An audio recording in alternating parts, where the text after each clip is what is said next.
inconveniences for most of us, for some more vulnerable people, they can pose a more serious problem. Infants and the elderly, as well as people who are already sick or have immune system problems, are all at risk of greater complications or even death through things like pneumonia if they catch a cold. Regardless of how severely or not a cold affects us, though, few people would pass up the opportunity to take a pill and have it miraculously cured. The main problem with the common cold is that there are at least 160 different serotypes, or strains of rhinovirus, which is the most common of all the viruses that can cause the coughing, headaches, fatigue, congestion, and everything else we associate with a cold. In total, there are more than 200 viruses that can cause the condition. It's known as the common cold for a reason. This is also why creating a vaccine against the cold is so difficult, however, because to make it effective, it would have to work against literally hundreds of strains. We do have vaccines for the flu, but that's because there are only a limited number of influenza virus types, which makes it easier to develop a vaccination. History shows us that it is possible to create vaccines that tackle numerous strains of the same virus, though. It's how the successful polio vaccine works, so there is some hope that the cold could one day be eliminated. But an all-encompassing inoculation wouldn't be the only method we could try. There has been some research into developing antivirals, drugs specifically designed to tackle viruses. The issue here, though, is that these are even harder to make than vaccines are. We currently have less than 100 antivirals at our disposal across the board, and none of them work against rhinoviruses. Other researchers have suggested that we look at the human body first, to develop a means of manipulating the proteins inside a host, or indeed inside a virus, to prevent that virus from multiplying and spreading. In this case, the cure would come from within ourselves. So there are various attempts to find a universal solution, and some estimates suggest that they might be successful within even the next decade.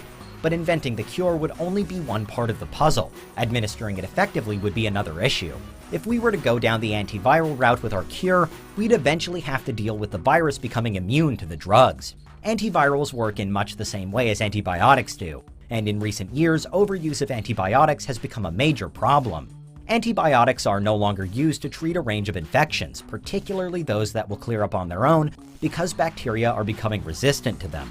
The good thing about this is that if we did develop an antiviral for the cold, we now already know much more about antimicrobial resistance in advance, so we could take better precautions, such as not overprescribing the medication to ensure that we don't fall into the same traps, or at least that we don't fall into them as quickly. Another plus for developing antivirals would be that in creating them, we'd learn more about cold-causing rhinoviruses in general, which could better place us to reach a more stable cure in the future. Even so, if a drug to immediately cure the common cold did exist, it probably wouldn't be readily available. As much as they suck, colds still aren't fatal or even dangerous to the vast majority of people. So rather than risk the prospect of drug-resistant viruses one day emerging, doctors would still be more likely to send you away without treatment, to wait for the cold to disappear on its own in about a week. In the event that we had different antivirals for different strains of rhinovirus, the situation might be slightly different, but cold cures would still be rarely dished out. In this case, it would be more a matter of time, since a doctor would first need to know which rhinovirus to treat you for, and by the time they'd worked that out, well, your cold could well have again cleared up naturally. At the other end of the spectrum, what about a potential vaccine? We know it would be difficult to develop one, but not impossible.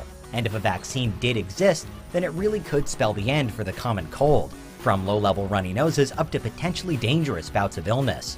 A successful vaccine against all the known strains of cold, or at least the most common, could then trigger herd immunity to help prevent the spread of illness on a huge scale. We know that rhinoviruses are easily passed between humans, but this wouldn't be a concern anymore, as long as enough people were vaccinated. In recent times, vaccines have often proven to be our best weapon for fighting diseases. They're most effective, though, only if the majority of people have them, which is one reason why the flu continually rears its head. Many simply do not get their yearly flu shot. A vaccine against the common cold, then, would need to be administered to almost everybody. It could even wind up a mandatory procedure. The smallpox virus and the less deadly cowpox virus form perhaps the most famous vaccine success story. They were used as the basis for the first ever vaccine, smallpox was eradicated, and nowadays we don't have to worry about it at all. In smallpox, the extremely high fatality rate was the main motivator toward finding a cure. Clearly, by contrast, the common cold has an extremely low fatality rate. But if we could eradicate it as well, we'd be ridding the global population of one of its leading everyday health complaints. That said, it's hard to imagine that a movement to get everybody immunized against the common cold would have much success, especially when the worst most people suffer is having to spend a few days in bed. Ultimately, a cold vaccine would likely be expensive to produce and difficult to implement, and unless it was mandatory, it could have even less coverage than the flu vaccine currently does. But on the other hand, the colds themselves don't come cheap either. A 2002 National Institutes of Health study showed that colds cost the United States around $25 billion year on year, most of which comes from productivity loss thanks to employees missing work or attending while ill. That's the equivalent of over $35 billion a year in 2019. So find a cure for the common cold, and it could actually make a lot of economic sense. The savings clawed back by workers not taking time off might even cover the cost of manufacturing whatever cold-beating medicine we opt for in the first place.